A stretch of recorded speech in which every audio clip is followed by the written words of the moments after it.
En el metro de la Ciudad de México, hay una regla no escrita entre trabajadores y usuarios frecuentes. Si el tren se detiene en Hidalgo después de la medianoche, no bajes. Yo no sabía eso. Era martes. 11:47 de la noche. Línea 3. El vagón iba casi vacío. Un estudiante dormido, una mujer con audífonos, y yo. El tren se detuvo antes de llegar a Hidalgo. Las luces se apagaron. Atención usuarios, presentamos una falla momentánea, anunció la voz automática. Pasaron 5 minutos. Luego 10. El aire empezó a sentirse pesado. Como si alguien hubiera cerrado el túnel desde afuera. Entonces el tren avanzó. Pero no entró a la estación. Se detuvo antes del andén. Las puertas se abrieron. Afuera no había anuncios. No había comerciantes. No había gente. Solo un andén largo, húmedo, iluminado por focos amarillos, que parpadeaban como veladoras viejas. Un letrero oxidado decía: Hidalgo. Pero debajo había otro nombre raspado. No alcancé a leerlo. La mujer de los audífonos fue la primera en bajar. No caminó. Se deslizó, como si el piso la jalara. Señorita, dije. No respondió. El estudiante bajó después. Yo me quedé sentado, con el corazón golpeándome las costillas. Las puertas empezaron a cerrarse. Y entonces escuché: no te quedes solo. Las puertas se abrieron otra vez. Algo había cambiado.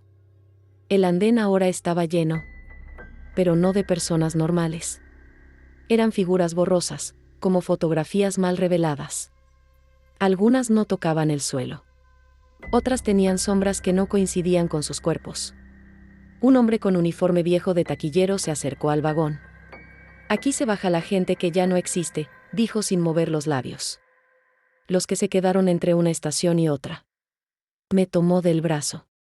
Su mano estaba helada. Y no sentí dedos. Me soltó de golpe. El tren seguía ahí, pero no había conductor.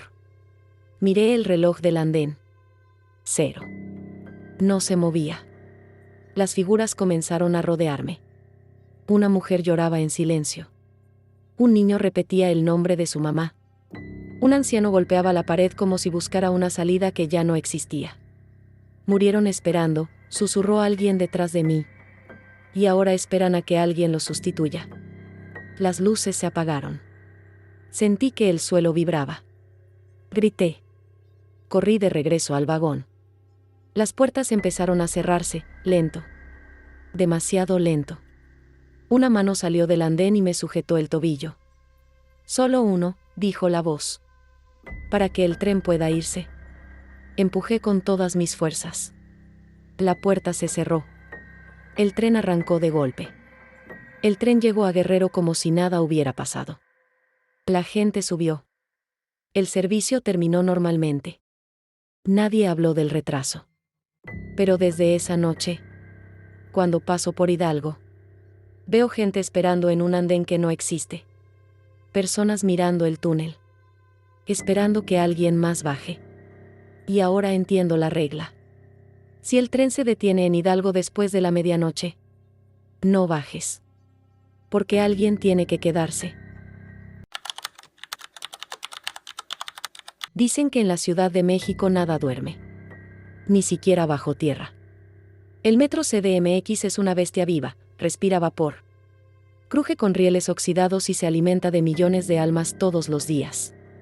Pero cuando el último tren se va, cuando las luces parpadean y el silencio cae como una losa, algo más despierta. Yo no creía en esas historias. Hasta que me tocó vivir una. Trabajé 3 años como técnico de mantenimiento en el metro. Turnos largos, mal pagados, y siempre de noche. A esa hora, el metro ya no es un transporte público, es un laberinto. Esa madrugada me asignaron una revisión de rutina. Entre Pino Suárez y Zócalo. Nada raro, en teoría. Último tren en circulación, anunció la voz metálica. Favor de desalojar las instalaciones. Las puertas se cerraron con ese golpe seco que siempre me ha puesto nervioso. El eco se quedó flotando, como si alguien más lo hubiera escuchado. Cuando el tren se fue, el túnel quedó en silencio absoluto. Demasiado silencio. Mientras caminaba por las vías, escuché algo que no cuadraba. Pasos. No los míos. Eran lentos. Arrastrados. Como si alguien caminara descalzo sobre el concreto húmedo. ¿Hay alguien ahí?, pregunté, sintiéndome estúpido. El eco devolvió mi voz. Pero no igual. Sonó más grave. Más vieja. Entonces lo escuché. Un tren. Imposible. No había servicio. Yo mismo había verificado la corriente. Las luces del túnel comenzaron a parpadear. Y desde la oscuridad apareció el reflejo de un convoy antiguo. Muy antiguo. El tren avanzaba lentamente, rechinando como si cada tornillo pidiera auxilio. No tenía número de línea. No tenía anuncios. Solo ventanas sucias. Y sombras detrás de ellas. Se detuvo frente a mí. Las puertas se abrieron con un suspiro largo, casi humano. Adentro, había pasajeros. Todos inmóviles. Todos mirando al frente. Todos pálidos. Y entonces uno giró la cabeza hacia mí. No tenía ojos. Solo cuencas negras. Infinitas. Falta uno, susurró. Intenté correr, pero mis piernas no respondían. Sentí manos frías sujetándome. El tren arrancó. Las estaciones pasaban. Pero no eran reales. Los letreros tenían nombres tachados. Fechas. Números de expedientes. Personas subían al vagón. Un vendedor ambulante con el cuello torcido. Una mujer con un niño transparente en brazos. Un policía sin rostro. Aquí llegan los que nunca salieron, dijo alguien detrás de mí. Era el conductor. O lo que quedaba de él. Me explicó que ese tren recoge a quienes murieron en el metro. Accidentes, suicidios, empujones inexplicables. Gente que simplemente desapareció. No van al cielo. No van al infierno. Se quedan atrapados. Viajando para siempre. Y tú nos viste, dijo. Eso también se paga. Las luces se apagaron. Sentí que algo me jalaba hacia el fondo del vagón, donde la oscuridad era espesa, viva. Grité. Desperté tirado junto a las vías. Mi radio chisporroteaba. ¿Me copias? ¿Sigues ahí? Era mi supervisor. El servicio había vuelto. Los trenes circulaban normalmente. Pero algo había cambiado. Últimamente, cuando viajo en el metro y las luces se apagan por un segundo, veo reflejos en la ventana. Pasajeros que no deberían estar ahí. Y a veces, cuando el tren se detiene más tiempo del normal, escucho una voz que susurra. Falta uno. Si alguna vez te quedas solo en el metro CDMX, si escuchas un tren cuando no debería haberlo, no mires dentro. Porque tal vez el próximo asiento vacío es para ti. Hay estaciones del metro CDMX que no aparecen en los mapas. No porque no existan, sino porque no deberían ser visitadas. El rumor circula entre los vendedores ambulantes y los policías nocturnos. Debajo de la línea 8, entre Chabacano y La Viga, hay una estación sellada. No está abandonada. Está contenida. Dicen que si el tren se detiene ahí, es porque algo abajo dejó de respirar. Por un momento. Yo me enteré por error. Eran las 12:32 de la mañana. El vagón iba vacío salvo por mí y un hombre que no parpadeaba. El tren frenó de golpe. Las luces se apagaron.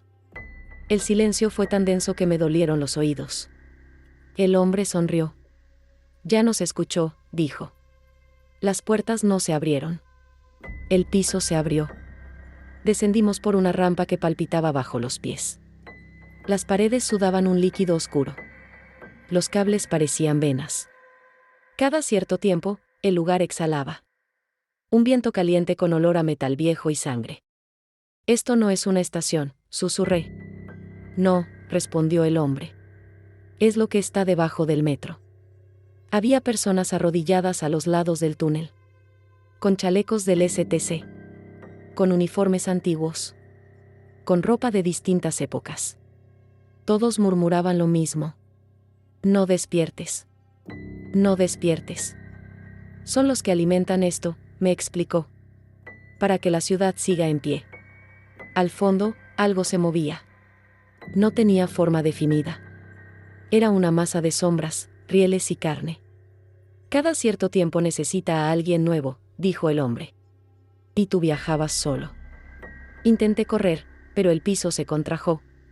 Sentí como el lugar inhalaba. Desperté sentado en un vagón. Hora pico.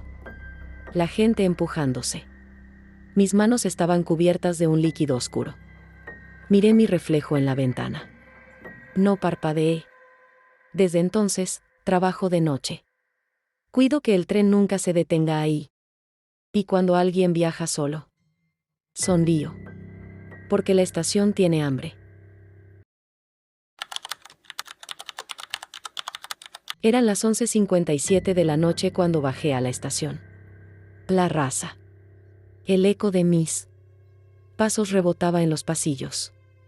Como si alguien caminara detrás de mí, imitando cada movimiento con un segundo de retraso. El olor metálico, mezclado con humedad vieja, me raspaba la garganta. El último tren ya había pasado. Lo sabía. Los policías de acceso estaban cerrando las rejas cuando crucé el torniquete. «Joven, ya no hay servicio», me gritó uno desde lejos. Le levanté la mano en señal de disculpa, pero no regresé. Algo me empujaba a seguir bajando. El andén estaba vacío. Ningún anuncio. Ningún vendedor. Solo el zumbido eléctrico de las lámparas parpadeantes. Entonces lo escuché. Un tren acercándose. Pero el sonido era distinto.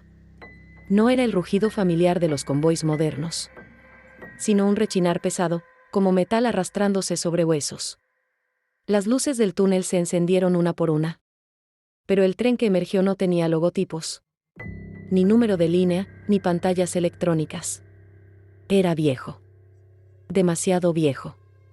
Las ventanas estaban empañadas por dentro, y detrás del vidrio se distinguían siluetas inmóviles. Las puertas se abrieron con un suspiro largo, casi como un aliento. Subí. El interior olía a polvo, óxido y algo más. Algo dulzón, como carne descompuesta. Había personas sentadas. Muchas. Todas miraban al frente. Nadie hablaba. Nadie se movía. Sus ropas parecían de distintas épocas, trajes de los años 70. Uniformes escolares antiguos, vestidos que ya no se ven. Algunos tenían manchas oscuras que no quise identificar. Tomé asiento. El tren arrancó sin aviso. Cuando intenté mirar mi reflejo en la ventana, no aparecía. Solo veía a los demás pasajeros. Y algo parado detrás de mí. No tenía rostro. Solo una cabeza lisa, alargada, como cubierta de piel estirada.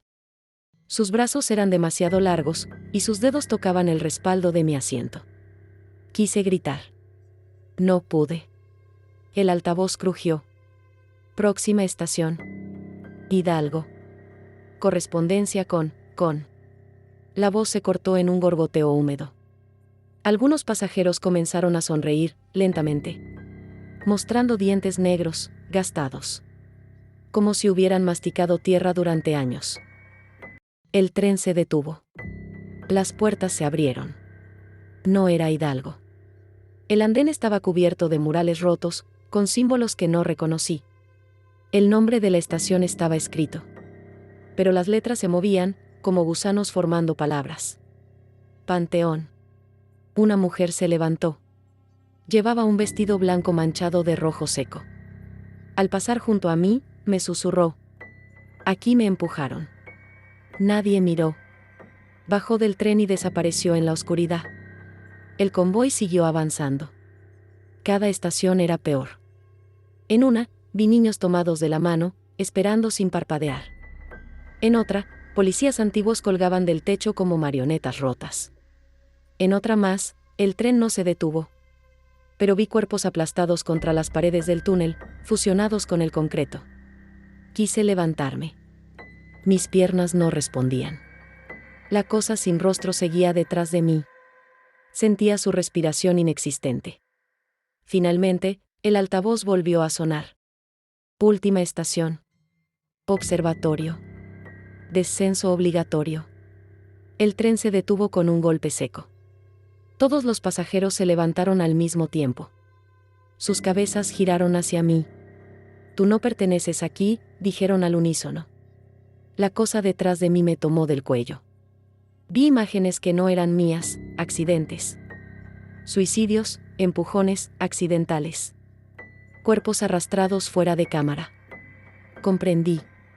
Ese tren era un recolector. Almas que nadie reclamó. Muertes que el metro se tragó.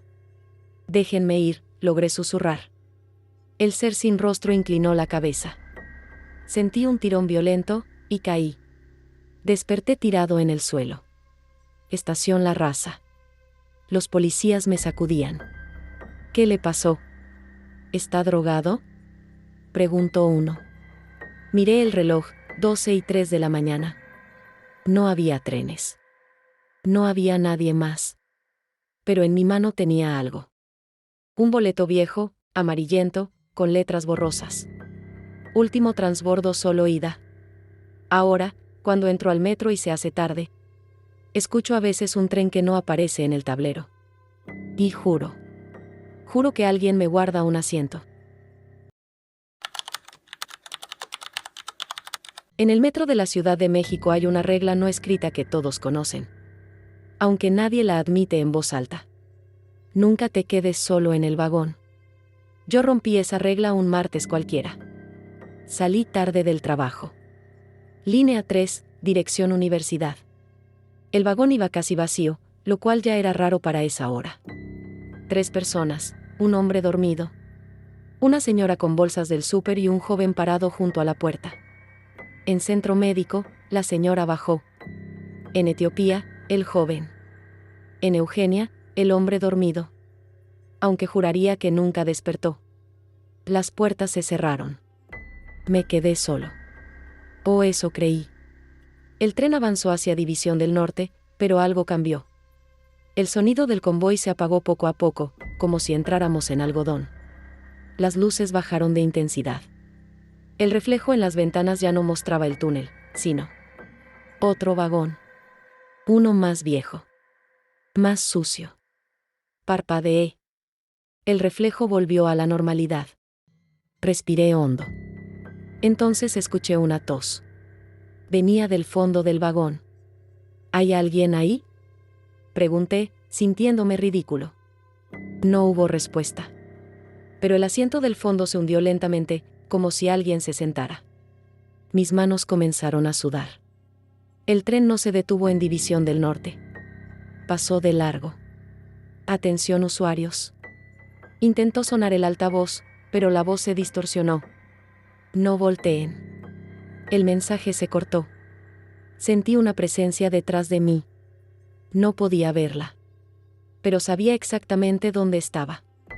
Podía sentir su atención, como dedos presionando mi nuca. «No voltees». Eso decía la voz. «No voltees». El tren aceleró. Las estaciones pasaban sin nombre. Solo muros negros, interminables. El tiempo dejó de tener sentido. Mi celular no tenía señal. La batería bajaba demasiado rápido. Y entonces, el reflejo volvió. En la ventana vi al pasajero. No tenía rostro. Era como una silueta humana mal recortada. Con la cabeza ladeada, observándome desde el fondo. Donde deberían estar los ojos, había 2 huecos que absorbían la luz. Yo no me movía. Pero el reflejo sí. Se levantó. El altavoz volvió a encenderse. Usuario en el vagón 7. Protocolo activado. No establezca contacto visual. Escuché golpes en el techo del tren. como pasos, como uñas. El reflejo estaba más cerca. Podía sentir como el aire se volvía frío, pesado. El olor era como humedad de tumba cerrada. ¿Qué quieres?, susurré. El reflejo inclinó la cabeza. Y habló. Pero no con palabras. Las imágenes explotaron en mi mente: gente sola, borracha, cansada. Personas que se quedaron en el vagón cuando no debían. Todos mirando. Todos volteando. Todos desapareciendo. Necesito que me mires, dijo finalmente, con una voz que parecía venir desde dentro de mi pecho. El tren frenó de golpe. Las luces se apagaron. Silencio absoluto. Sentí algo rozar mi hombro. No aguanté más. Volteé. No puedo describir lo que vi. Mi cerebro simplemente no puede ordenarlo. Era una forma humana, pero mal hecha. Como si alguien hubiera intentado copiar a una persona, basándose solo en recuerdos vagos. Su rostro cambiaba constantemente: hombre, mujer, niño, anciano. Todos con la boca abierta en un grito eterno. Gracias, dijo. Ahora puedo bajar. Sentí un tirón en el pecho, como si algo se desprendiera de mí. Las puertas se abrieron. Estación Zapata. Había gente esperando. Normal. Viva. Real. La cosa bajó. Antes de desaparecer entre la multitud, volteó una última vez. Ahora tenía mi cara. Desperté sentado en el vagón. El tren estaba lleno. Hora pico. Nadie parecía notar nada raro. Mi celular marcaba la hora correcta. Intenté levantarme, pero no pude. Mis manos atravesaban el asiento. Corrí hacia la ventana. Mi reflejo no estaba. Y en el fondo del vagón, alguien acababa de quedarse solo. Lo miré, esperando. Si alguna vez escuchas una estación que no aparece en el mapa, no intentes recordarla. Recordarla es lo que abre la puerta. Cuando acepté el empleo en el sistema de transporte colectivo, nadie me dijo que una parte del metro no se muestra al público. Yo era archivista nocturno. Mi tarea consistía en digitalizar documentos antiguos, reportes de obra, accidentes, planos que nadie había abierto en décadas. El turno comenzaba a las 1 de la mañana, cuando los trenes dejaban de circular. O eso creía. La primera semana fue tranquila. Polvo, silencio, el zumbido lejano de túneles que aún respiraban. Pero en la segunda semana encontré una carpeta sin clasificar. No tenía código. No tenía fecha. Solo una etiqueta escrita a mano. Estaciones suprimidas. Dentro había planos del metro. Pero distintos. Líneas que se bifurcaban donde no deberían. Estaciones dibujadas y luego tachadas.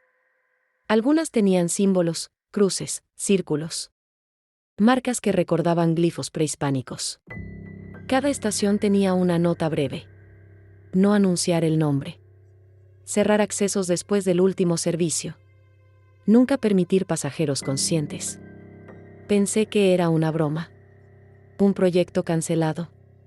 Hasta que reconocí un nombre. Una estación que yo había escuchado una vez. Años atrás, medio dormido. Cuando regresaba borracho a casa. No recordaba el nombre. Pero recordaba el miedo. Al fondo de la carpeta había un cassette viejo. Escrito con plumón, prueba de sonido 1985. Lo reproduje. Primero, ruido blanco. Luego, el sonido de un tren avanzando lentamente. Después, una voz masculina, nerviosa. Estación próxima. Interferencia. Favor de descender. La grabación se distorsionó. Se escucharon gritos. Muchos. No de pánico inmediato, sino de comprensión tardía. Como si las personas se dieran cuenta de algo horrible justo antes de morir. Y entonces, otra voz. Grave. No humana. Los nombres nos atan. Los nombres nos despiertan. Apagué la grabadora. Detrás de mí, alguien respiraba. Era el supervisor nocturno.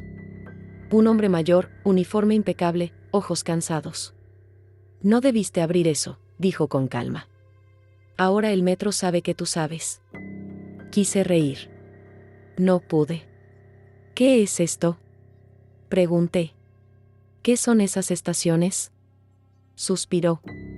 Cuando se construyó el metro, se perforó más profundo de lo previsto. Mucho más. No solo tierra. Había estructuras, cámaras, lugares que ya existían.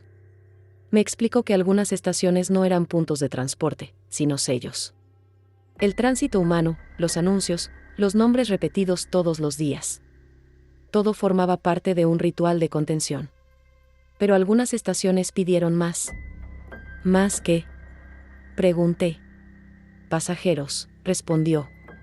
Una de esas estaciones había sido cerrada tras un incidente. Un tren completo entró y volvió vacío. Sin señales de violencia. Sin cuerpos. Solo objetos personales perfectamente acomodados en los asientos. Desde entonces, esa estación ya no aparecía en mapas ni anuncios. Pero seguía ahí. Y ahora, dijo el supervisor mirándome fijamente, alguien la recordó. Las luces parpadearon. Por el túnel, escuchamos un tren acercándose. No debía haber trenes. El supervisor me llevó a una puerta de servicio, oculta tras un panel falso. Bajamos por escaleras que no figuraban en ningún plano. El aire se volvió espeso, caliente, como respiración contenida. No escuches los anuncios, me advirtió. Y hagas lo que hagas. No repitas el nombre. ¿Qué nombre?, no respondió. El andén estaba ahí. Antiguo. Iluminado por lámparas amarillas. Los mosaicos no formaban figuras geométricas, sino escenas, personas entrando, personas rezando, personas desapareciendo dentro de un túnel negro con forma de boca. Un tren estaba detenido, con las puertas abiertas. Tenemos que alimentarla, dijo el supervisor. O subirá sola. ¿Alimentarla con qué?, me miró. Y entendí. El altavoz se encendió. La voz no venía de bocinas, sino de las paredes. Di mi nombre. Recuérdame. Imágenes invadieron mi mente, la ciudad colapsando. Túneles abriéndose bajo casas. Millones de personas descendiendo sin saber por qué. El supervisor comenzó a llorar. Perdóname, susurró. Y empujó a alguien. No era yo. Otro archivista. Joven. Aterrorizado. No sabía cómo había llegado ahí. Cayó al andén. Las puertas se cerraron. El tren avanzó. El nombre resonó en mi cabeza, queriendo salir. Lo mordí. Lo tragué. Lo enterré. El metro tembló. A la mañana siguiente, estaba en mi escritorio. La carpeta había desaparecido. El supervisor también. En mi correo había un nuevo mensaje. Ascenso aprobado. Turno permanente. Desde entonces, trabajo ahí abajo. Borro grabaciones. Altero mapas. Cambio anuncios. Hago que la gente olvide. Pero a veces, muy tarde, cuando el último tren se va, escucho una voz en los túneles, tratando de enseñarme su nombre otra vez. Y sé que algún día no podré resistirme. Si una noche en el metro escuchas una estación que no reconoces, si el nombre te parece familiar pero imposible, no lo repitas. Porque el metro recuerda a quienes lo recuerdan. Todo empezó el día que el tren no llegó a la terminal. Línea 5. Dirección Politécnico. Hora pico nocturna. Yo iba cansado, con audífonos puestos. Contando estaciones como siempre. Esperando que el viaje se acabara. Instituto del Petróleo.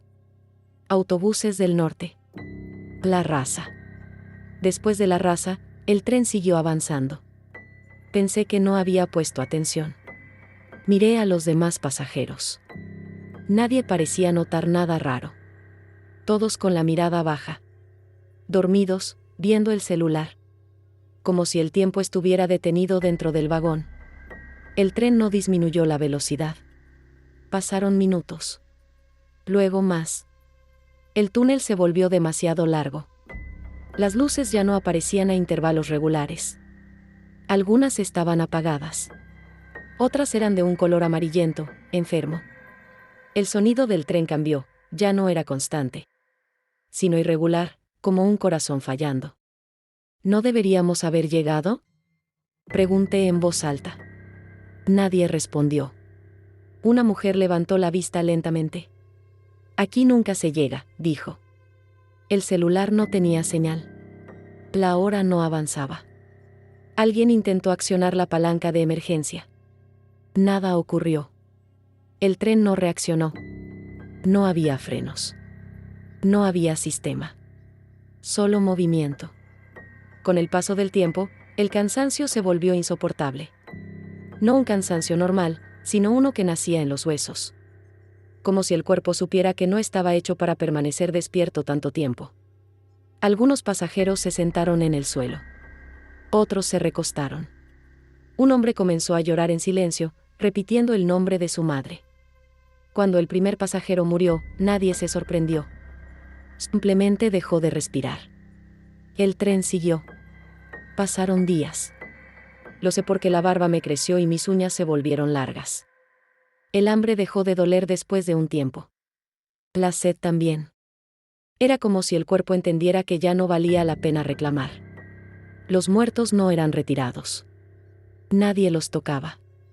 No porque hubiera una regla, sino porque algo en nosotros sabía que no debíamos moverlos.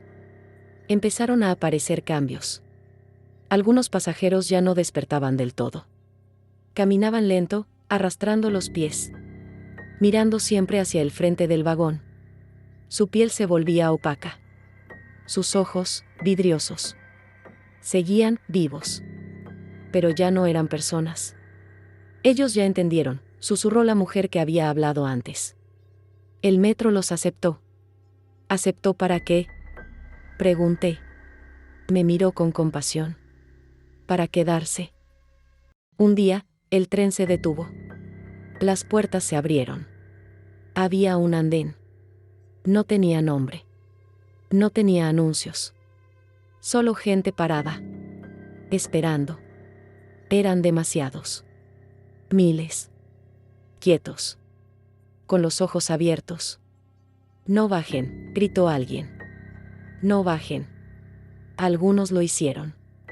Bajaron llorando, agradecidos, convencidos de que por fin había terminado. Las puertas se cerraron. Cuando el tren avanzó, vimos el andén por la ventana.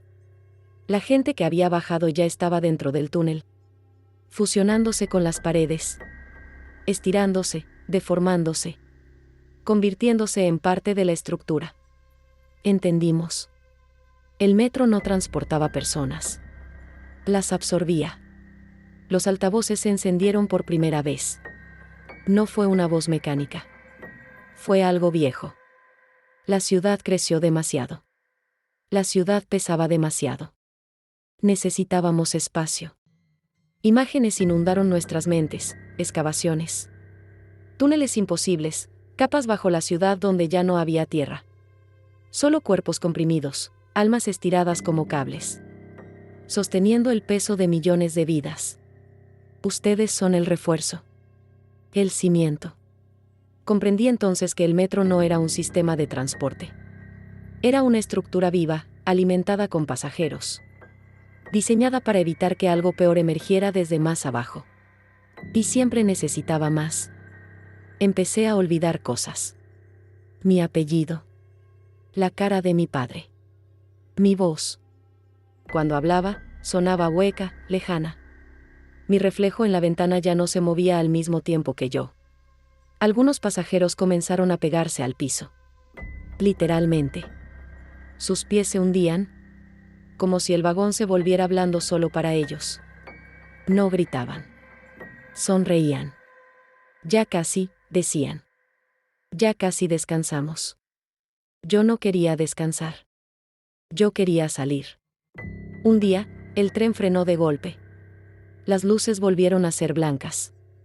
El altavoz anunció: Terminal. Todos los pasajeros descienden. La puerta se abrió. Era Politécnico. Gente normal. Ruido. Vendedores. Policías. El vagón estaba vacío. Salí corriendo, llorando, gritando, empujando gente. Había pasado años ahí abajo.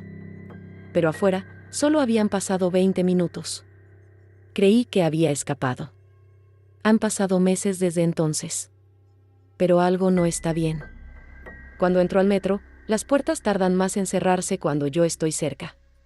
Los túneles parecen ensancharse apenas me acerco al borde del andén.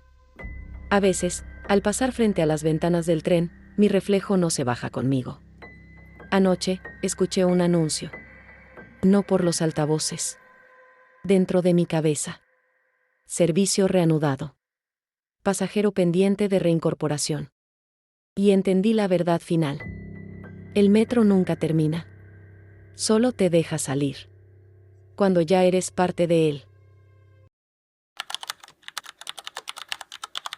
No voy a decir mi nombre real. No porque tenga miedo de la gente, sino porque todavía hay personas trabajando ahí que no tienen la culpa. Esto que voy a contar pasó hace años, pero no es cosa del pasado. Sigue pasando. Solo que nadie lo dice en voz alta. Yo trabajé en el metro de la Ciudad de México como auxiliar operativo nocturno. No era jefe, no era técnico especializado. Era de los que hacen lo que nadie quiere hacer: revisar, limpiar, acompañar, cerrar, callar.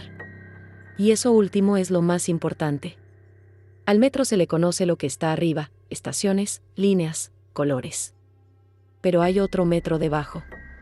Pasillos que no usan los usuarios. Cuartos sin señalización.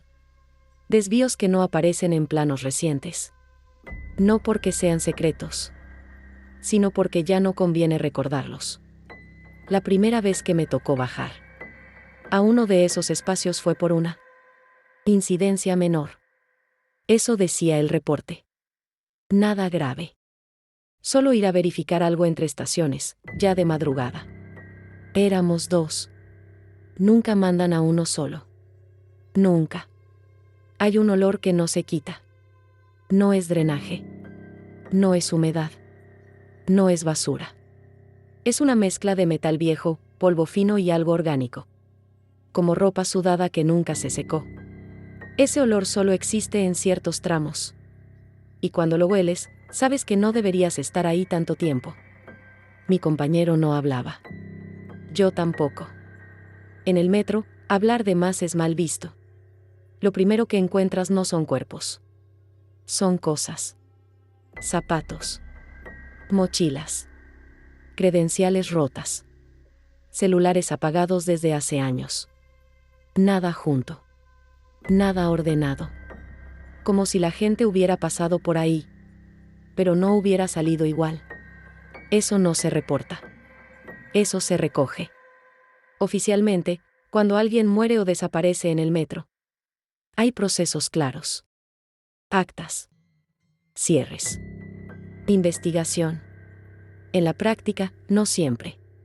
Hay casos que se clasifican como incidente no recuperable, usuario no localizado, evento sin confirmación visual. Eso significa una cosa: no se encontró todo. Y cuando no se encuentra todo, el sistema sigue funcionando. Esa madrugada nos mandaron a un tramo donde, según control, alguien había activado sensores sin estar registrado. Eso pasa a veces: animales, objetos, errores. Pero al llegar, vimos algo distinto. Había marcas en el suelo, como arrastres. Y había sangre seca. No mucha. La suficiente.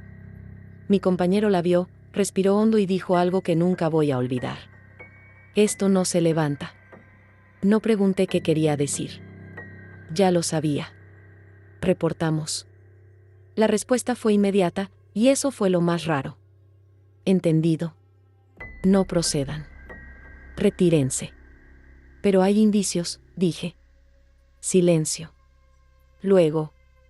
No hay registro de usuario a esa hora. Eso cerraba todo. Si no hay usuario, no hay víctima. Si no hay víctima, no hay caso.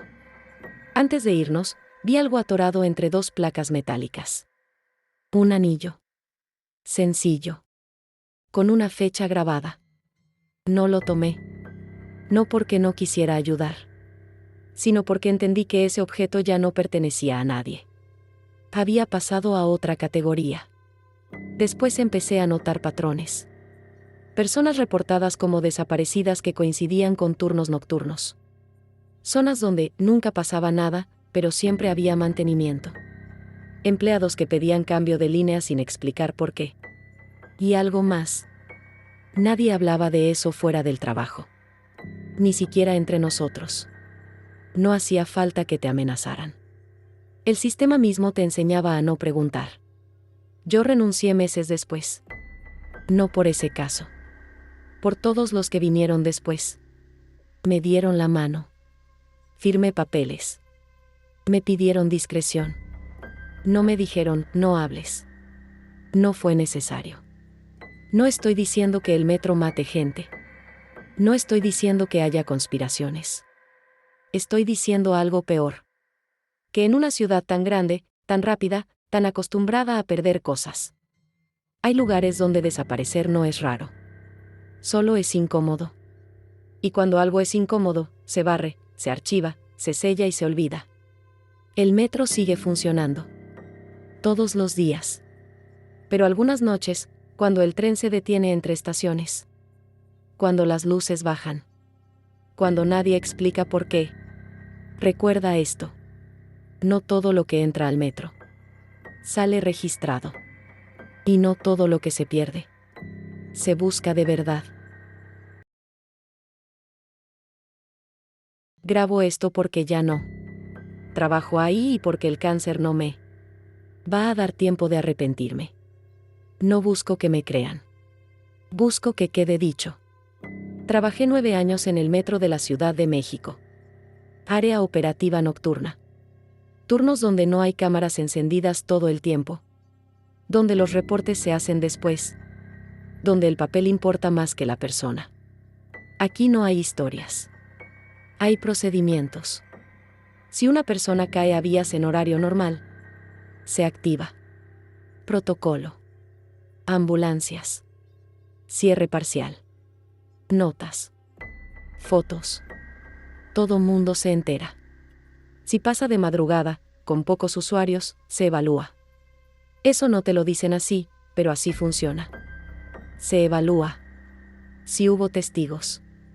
Si hay cuerpo completo. Si el tren puede seguir. Si conviene parar el servicio. No todas las vidas cuestan lo mismo para el sistema. No siempre hay cuerpo. A veces hay partes. A veces solo hay manchas, ropa, cabello. Eso no se llama cadáver. Se llama material biológico disperso. Cuando es disperso, no siempre entra fiscalía. A veces entra limpieza especializada. Rápido. En silencio. Yo estuve presente en 3 casos donde la instrucción fue: no escalar. Eso significa no grabar. No fotografiar. No mover personal externo. No generar tráfico mediático. No porque sea ilegal. Porque es operativamente inconveniente. Tenía unos 17, tal vez 18. No traía identificación.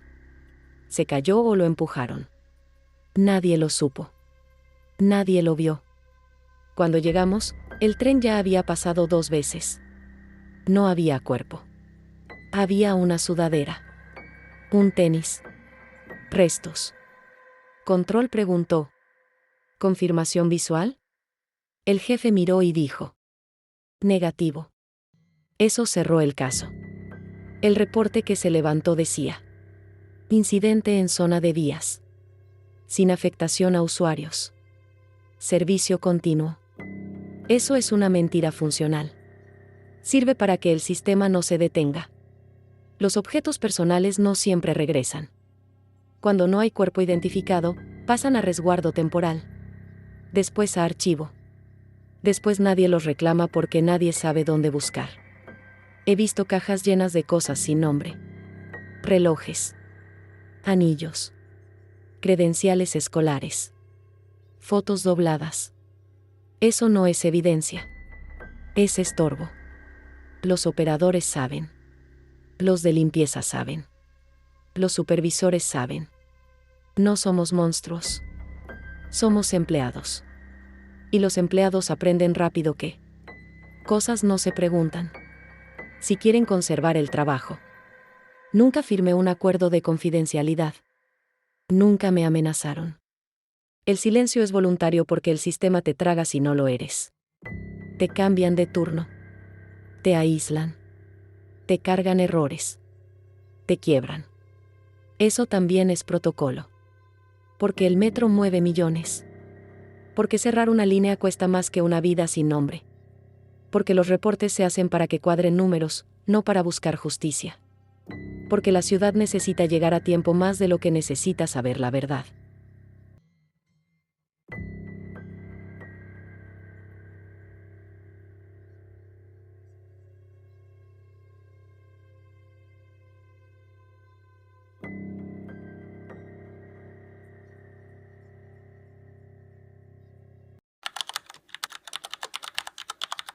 En el metro hay sonidos que no aparecen en ningún manual.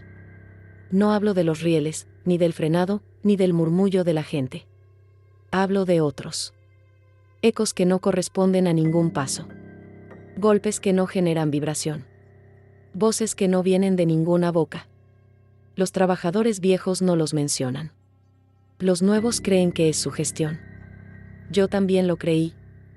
Hasta que me tocó escuchar el eco que responde. Mi contrato decía auxiliar de monitoreo acústico. Eso no le dice nada a nadie, y esa es la idea. Nuestro trabajo consistía en algo muy específico. Escuchar. El metro tiene micrófonos en zonas donde no hay cámaras. Tramos antiguos. Curvas profundas. Espacios que quedaron fuera de remodelaciones. Se suponía que esos micrófonos eran para detectar fracturas. Movimientos estructurales, vibraciones anómalas. Pero en la práctica, nos pedían otra cosa. Si escuchas algo que no puedas explicar, lo marcas como eco residual. Eso cerraba el reporte. Al principio eran cosas menores. Pasos aislados cuando no había trenes. Arrastres lentos. Golpes secos, siempre en grupos de 3. Pero luego aparecieron las voces. No eran claras. No decían palabras completas. Eran fragmentos. Espérame. Aquí no. Ya pasó. Siempre después del cierre. Siempre en los mismos tramos. Empecé a notar algo que no estaba en los reportes. Los sonidos no aparecían al azar. Se repetían después de eventos específicos. Retrasos prolongados. Personas atrapadas entre puertas. Caídas a vías. Cortes de energía. No durante. Después. Como si algo se quedara cuando todo terminaba. Había un tramo, entre 2 estaciones antiguas, donde los micrófonos nunca se apagaban. Aunque los desactiváramos desde el sistema, seguían enviando señal. Un ingeniero dijo que era retención eléctrica. Otro dijo que era imposible. Los operadores la llamaban la zona muerta. Ahí fue donde escuché algo distinto. No un sonido. Una respuesta. Estaba solo en cabina. Madrugada. Café frío. Uno de los micrófonos captó un golpe. 3 veces. ¿Hay alguien ahí?, dije, sin pensar, usando el canal abierto. No esperaba nada. Pero algo respondió. No por el micrófono. Por los audífonos. Siempre hay. Me quité los audífonos de golpe. El registro marcaba silencio absoluto. Empecé a investigar por mi cuenta. Planos viejos. Bitácoras previas al sistema digital. Registros de mantenimiento de los años 70. Ahí aparecían cosas que no se mencionan ahora. Zonas de resonancia no controlable. Acumulación de retorno sonoro. Fenómeno de eco prolongado. Pero una nota, escrita a mano, decía algo más claro. Los túneles no solo devuelven sonido. Devuelven presencia. Había un técnico veterano, Martínez, que llevaba más de 30 años. Le pregunté directamente: ¿Usted ha oído las voces? No se sorprendió. Sí, dijo. Todos las oímos. Entonces, ¿por qué nadie dice nada?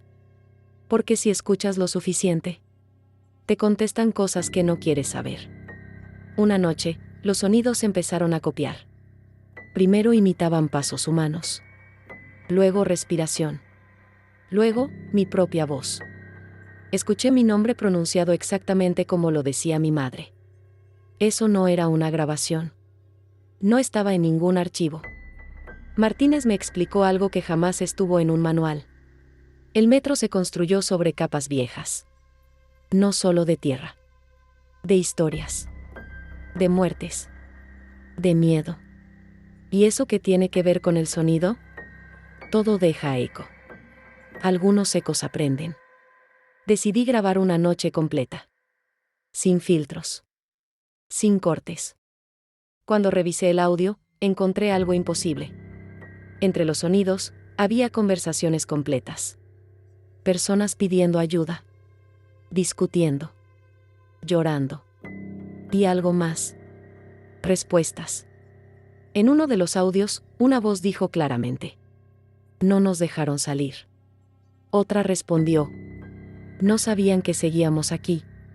Y una tercera, más grave: ahora escuchan.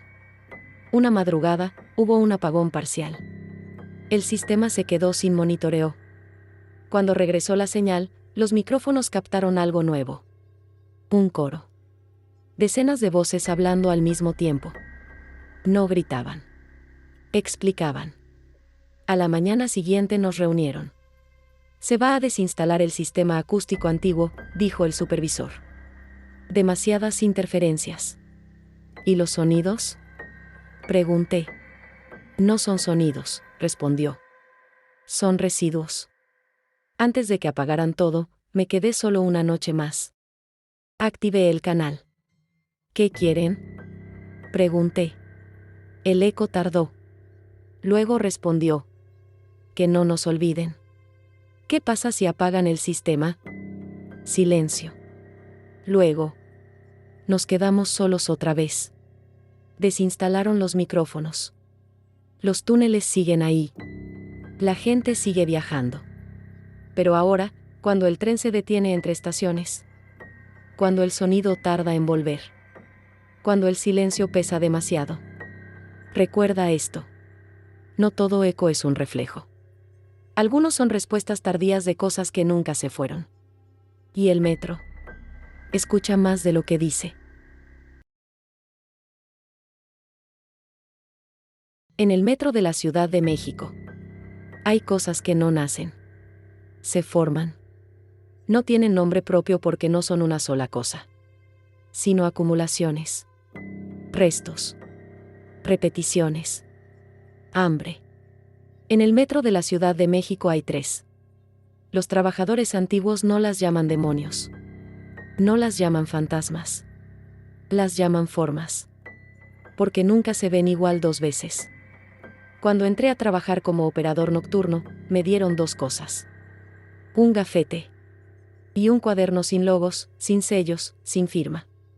No lo pierdas, me dijo el instructor. Y no preguntes de dónde salió. El cuaderno no hablaba de trenes. Hablaba de presencias. La primera página decía: si algo te observa desde el túnel, no lo observes de vuelta. Ellos aprenden caras. La primera forma, el que se sienta. No se mueve rápido. No persigue. No grita. Solo se sienta. Aparece en el último vagón, casi siempre en servicio tardío. Ocupa un asiento como cualquier usuario. Pero hay reglas. Nunca cambia de lugar. Nunca sube ni baja. Nunca mira al frente. Siempre gira el rostro lentamente hacia quien lo nota. Su cara no es fija. Es una mezcla de caras. Como si muchas personas hubieran intentado usar la misma.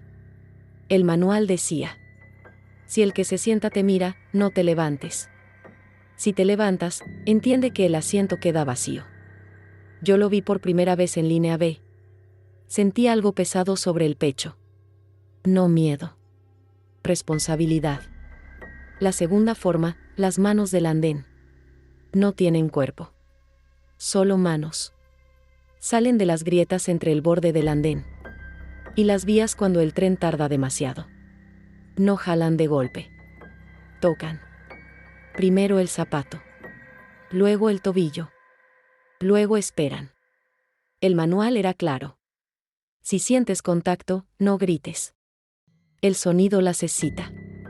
Las manos buscan gente cansada. Distraída. Triste. No arrastran. Convencen. La tercera forma, el maquinista negro. No siempre aparece. Solo cuando algo salió mal y nadie quiso detener el servicio. Se manifiesta en cabina, reflejado en el vidrio. Nunca directamente. Su uniforme no corresponde a ninguna época. Su gorra no tiene insignias. Sus ojos no están sincronizados. Uno mira el túnel. El otro mira a los pasajeros. El manual decía: si ves al maquinista negro, el tren ya no responde a ti. Tú solo acompañas. Las formas no comen personas.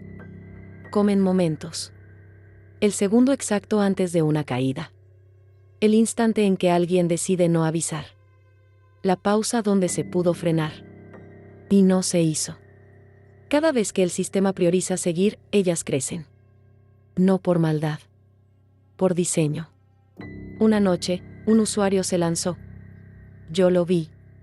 Pude frenar. No lo hice. El protocolo decía que ya no había tiempo. Eso fue suficiente. El tren siguió. Y esa noche, vi a las tres formas juntas por primera vez. El que se sienta ocupó el asiento del hombre. Las manos aparecieron en todas las estaciones siguientes. Y el maquinista negro sonrió. No se construyó solo para mover gente. Se construyó para mantener abajo cosas que la ciudad no podía cargar conscientemente. Las formas no son castigo.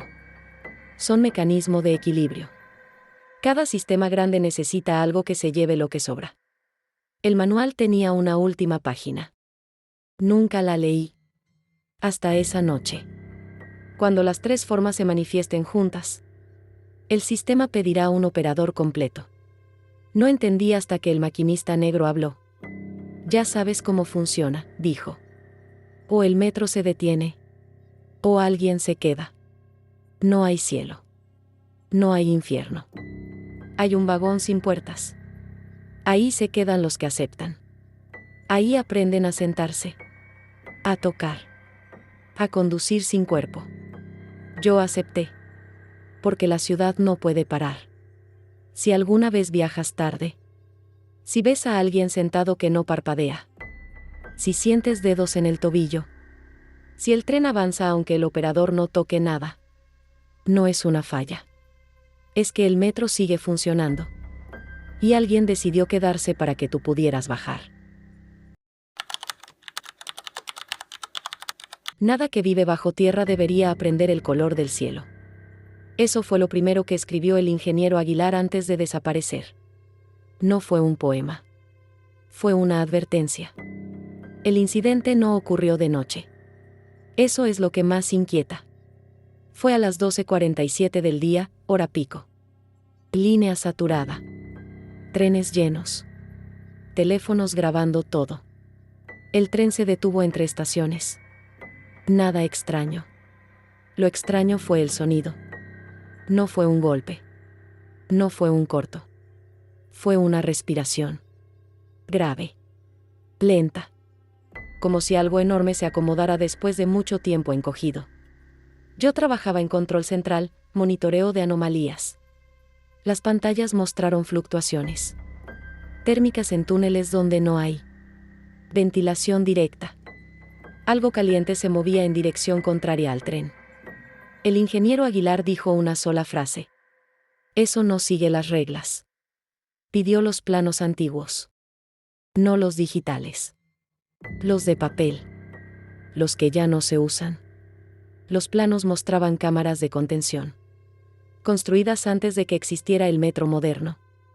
No eran estaciones. Eran cierres. Espacios sellados con concreto especial, diseñados para no resonar. Esto no es ingeniería, dijo Aguilar. Es jaula. La entidad, el que respira. No tiene forma fija. No necesita moverse rápido. Se desplaza inflando el aire a su alrededor, robando presión, creando vacío. Por eso, cuando pasa, las puertas se cierran solas. Por eso, la gente siente mareo. Por eso, los vidrios vibran como si alguien soplara desde adentro.